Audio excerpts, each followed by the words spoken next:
It's not okay to print your own cards for organized play. Well, except for when it is. Hello there. What is going on, everybody? We're going to be talking about printing your own cards today, when it's acceptable, when it's not acceptable, and what you need to know if you're going to be doing that. If you guys are new here to the channel, I do invite you to stick around. We do contests, giveaways all the time. We are currently doing a $25 Amazon gift card giveaway. We're going to be announcing the winner for that at the end of this video, so make sure you stay tuned for all of that. Also, I invite you to stick around. We got links down in the video description. Join our Discord. We have a great family-friendly Discord. We talk about games like Armada, X-Wing, Legion, and more. And I'd love to have you. Plus, social media links and all that stuff is down in the video description. Also, want to thank today's sponsor, Luxury Playstyle. Amazing full metal tokens. That you're going to save 15% by using code Crabbok VIP. So head over to luxuryplaystyle.com. You know, you hear me talk about them quite a bit. I talk about them for a reason. They're absolutely amazing. They're really good tokens. I love them. I use them in all of my games. They make me want to play my games more. You're going to love them too. They have tokens compatible with X-Wing, tokens compatible with Legion, even games like Magic the Gathering, Keyforge, you name it. Go check them out. Holiday season's getting closer. Check out luxuryplaystyle.com. All right, so when is it all right to be printing out your own cards, and when is it not all right? So the official policy, if you're going to be playing in some kind of organized play or tournament, is that you have to have your own product. And so some people might be tempted to want to print out their own cards because of various reasons, like maybe they want to run something like Burst of Speed in Legion, and they never bought Yoda or didn't get the card pack. It's just a card that you don't have that you want to use. And that's, that's not okay for tournament play. For casual play, probably not such a big deal, but and there's rules for casual play. We'll talk about that a little bit more. There's definitely a lot less, a lot more leeway when it comes to casual play for things like that. But as far as tournaments or official play, you can't be printing out your own stuff. So same thing with maybe you wanted to try out this new X-Wing stuff before it comes out. Maybe you want to try before you buy. Well, that's wrong on two levels. For one, you're not going to be able to print your own stuff and bring it to a tournament. And for two, well, maybe it's even wrong on three levels. You can't bring unreleased product into a tournament. You can't show up, to an event with stuff that nobody else has access to yet. So that's just totally wrong. And then the third reason for X-Wing, for some of the new standard loadouts is like we don't even have the point cost for those yet. So you wouldn't even, you'd be guessing at the point cost for those. But that's X-Wing because X-Wing doesn't put the points on the cards. For a lot of other stuff, you might be tempted to. Or maybe it's a card you do have, and it is released, but maybe you want to run multiple copies of it and you just don't have enough. And so you're like, look, I'm going to bring my one, but I'm going to print out all the rest. That's not going to work either. You have to have physical copies of everything that you want to run. Now, this doesn't mean that you have to own everything, because you can certainly borrow. But you have to have the physical copy. So if somebody's going to loan it to you, that's fine. That works for a tournament. If somebody's not going to loan it to you, it's not fun. You're going to have to either buy them, or sometimes you can eBay the individual cards you're looking for, or stick to not playing tournaments. Now, there are some times where it is okay to print your own cards for a tournament. And so we're gonna talk about that, and I'll be using examples from multiple games, but I think a lot of them will be Legion specific, because I think Legion is kind of more of a more of a relevant reference on things like errata, for example. A lot of cards have changed in Star Wars Legion. And and X-Wing has seen this too. Armada's seen a little bit of it, not as much. But errata is a great opportunity to print out your cards if you wanted to run them, because hey, they do a lot of different things now, and it's in some cases it can be hard to remember all of the new stuff if you're just running the original card. I brought up a couple of examples. Darth Vader's seen numerous changes. The E-Webs had some great quality of life changes. The T-47 airspeeder is incredibly improved as far as now the errata isn't always 100% perfectly accurate, because while sometimes they will errata the card text on there, they don't always errata necessarily the points, because the points kind of like it's this weird system where they keep the printed points according to how they were originally printed and balanced for. However, the points in like the update builders and the community builders and things like that are out there are more reflective of the new points. So it's a very, very weird and confusing system, especially if you're a new player just getting into the game, and I totally recognize that. And I don't really like the way that they do it right now, because they have it like, hey, this is the right text with the wrong points, and it doesn't ever make that much sense to me. So so as far as doing stuff like this, if you wanted to print out a card that maybe you have Darth Vader and you wanted to run the errated version, you are still going to need to have the old version. You need to have it available. You need to have it, maybe you have it sleeved, maybe you have it, in your bag, or maybe you have it, a great way to do stuff like this is to have them sleeved and have the original underneath and the new one on top. So you can always reference the old one, or if a tournament organizer comes up to you and says, hey, I see you running that, do you actually have that? Now, in the case of Legion, if you have the miniature, probably nobody's going to ask if you have the cards that come with the miniature. If you're running Darth Vader, you have an actual Darth Vader on there. Now, I'm not talking about a proxy Darth Vader. You're not going to be able to 3D print your own Darth Vader and do that. That's not going to fly for a tournament. I've done other videos on proxies and doing miniature proxies and things like that. That's something that is for a whole different discussion, and I'll put, you can check out that video at another time if you want. But as far as the cards, and this also applies to command cards. A lot of command cards have changed. Still have to have the original command card, but since people sleeve their command cards most of the time anyway, you can just easily have the original command card in the sleeve, and then the new one in front of it in the sleeve, so you can read the newest text while also being able to prove that you have the original one. So that's certainly important. But then there's other reasons why you might want to do this. And it's not always just errata. Well, I guess it's technically errata, but there could be times where the original card is just straight up misprinted, and they've had to errata it, not just for quality of life changes, but because the cards that come in the boxes are just wrong. And, we saw that multiple times. We've seen that actually far too often lately. It's becoming something of a trend. Swoop bike riders, for example, if you got swoop bike riders, they have a stat that doesn't even make sense, where in their defensive surge it has what crit to block. So that didn't make any sense. And the smoke grenades have seen so many revisions that the latest version of smoke grenades that showed up were like a hodgepodge of multiple different revisions. So it was wrong on like 3 different levels.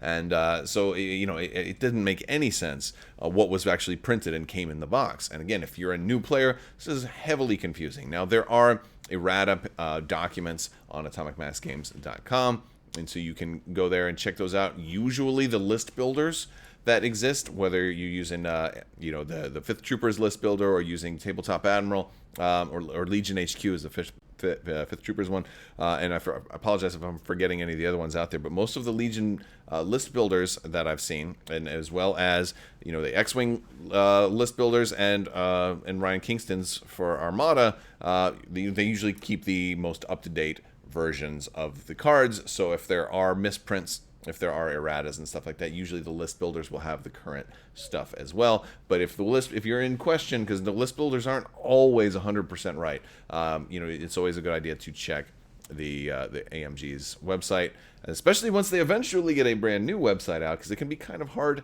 to find some of those. For example, AMG's website doesn't even have an Armada section right now, although it's there, it's just hidden, because if you go to the website, you can't find it at all. So that's hopefully, that's one of those things that they'll hopefully be improving when the new website someday launches. If, I don't even know. That's a whole different discussion as well. But there are still more reasons why you might want to reprint some of your own cards. There's some cases where you actually can bring them to a tournament. Star Wars Armada recently got an entire micro expansion that was designed to be printed at home because they weren't going to even sell physical products. This stuff never saw the light of day as far as a physical printed release, at least not yet. Maybe it will someday. I think that would be kind of cool if they wanted to kind of lump this in with some other future product. I think that'd be really cool. But Armada got a product called Rapid Reinforcements, and it was just a PDF that even says you have the rights to print and use this. And so that's kind of a good rule of thumb, is if AMG is putting out something, and even if it's hidden on their website like this one is, if you don't have a direct link to it, you're probably not going to find it. But But if they're telling you that you can use it, then obviously that should tell you that you can use it. The different thing in this case, though, is that you don't have to have the originals underneath. You don't have to have them sleeved with the original cards underneath, because there are no original cards. So this is a whole different time where it's absolutely okay. In fact, it's encouraged and expected that you will print these out and go. Now, whether you are printing your own at home or ordering them from some third-party site that's going to print them nice and fancy cards and stuff like that, that happens for various things like Star Wars Armada with rapid reinforcements. But it's not always Armada. As a matter of fact, there's even other use cases where you're encouraged to print, where more errors have led to entire upgrade cards never even being made that were supposed to have been made. Things like Gar Saxon's Combat Shield. This was supposed to be in the Gar Saxon expansion pack and just never managed to get printed. And so AMG published a PDF with just this one card. Says you have the rights to be able to print this and use this one. You'll be able to print this one out. You can bring this to a tournament. You can use this card without the original underneath, because there is no original. They never made it. Now, there is an original Gar Saxon miniature, however. Now, this is also, if you guys hadn't already seen, the 5th Trooper was giving these out to people. They were printing them out real nice. I managed to get one from Jay from the 5th Trooper at Gen Con. And so, it's the same thing goes with Battle Forces, too, with Battle Force cards. Now, Battle Forces are a little different, right? Battle Force cards were published via a PDF for you to be able to use, and the command cards for Battle Forces, and the new Stormtrooper units, you are able to print those and use those without requiring the original at all. However, originals for those do exist. So that's yet another use case where it's still okay to be able to print and use those without requiring the original, because they happen to also print them in the Battle Force boxes, which are currently showing up in stores. I think all except for Blizzard Force, which is still delayed in some parts of the world, although it does exist in other parts of the world.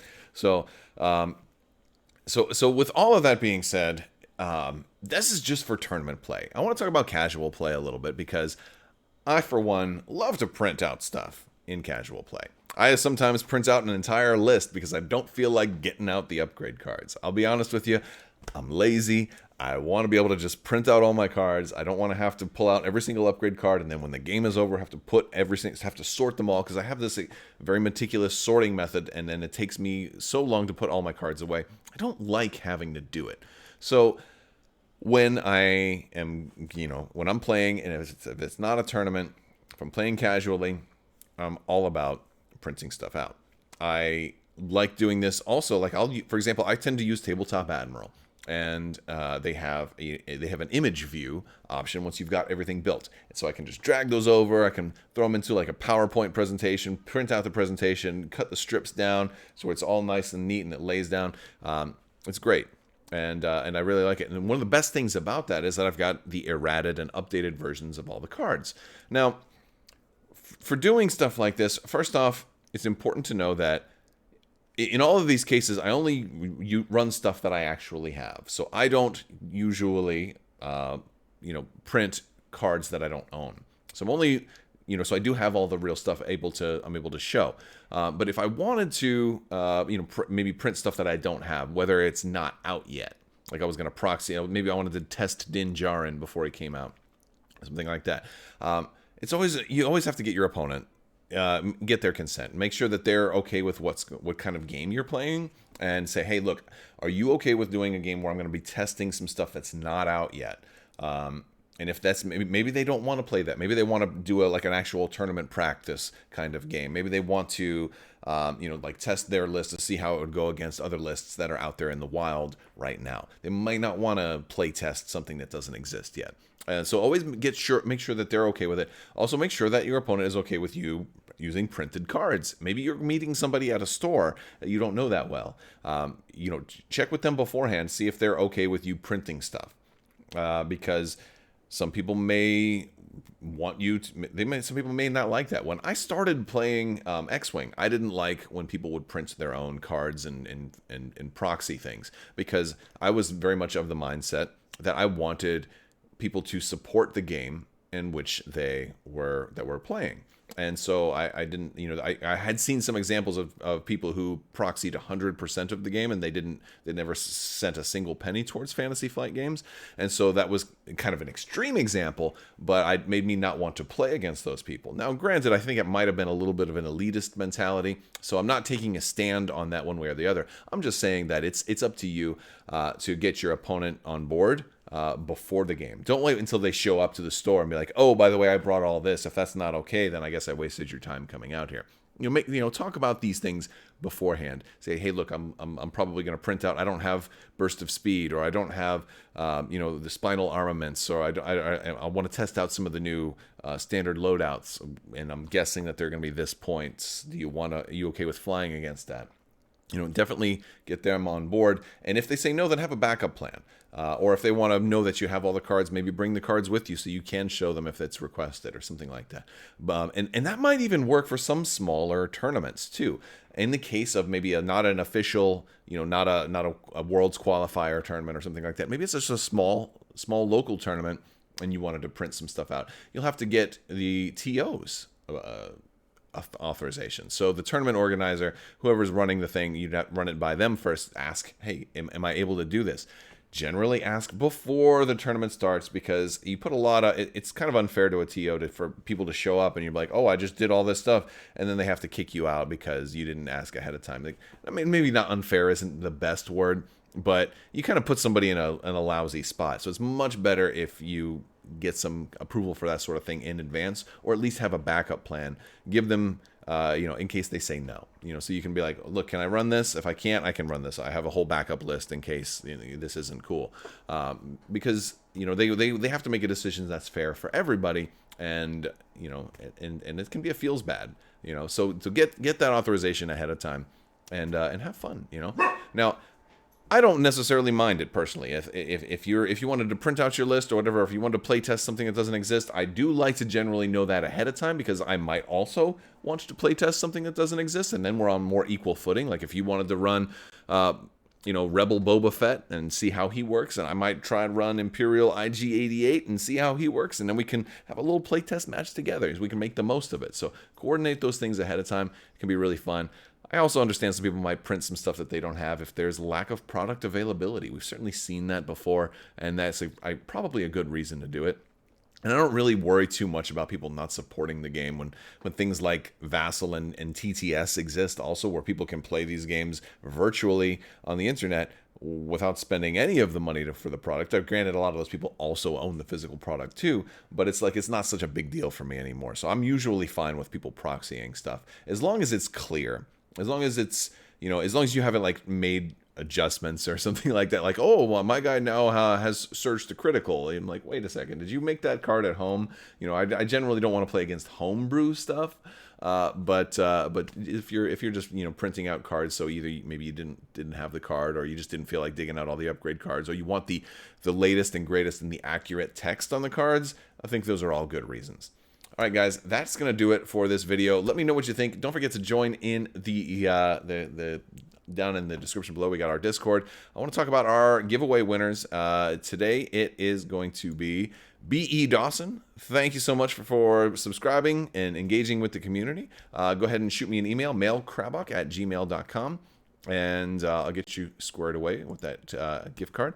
If you didn't win, don't worry. We'll be doing more gift cards all the time. And also, we are doing 12 Days of Life Day in December during 12 different giveaways that are just going to randomly happen in the month of December, and they can be anything. So stay tuned for that, but those are only going to go to people who are subscribers and leave comments. So definitely stay tuned. I do this every year, so it's always a fun time. So, but sometimes people ask, well, how do you notify winners?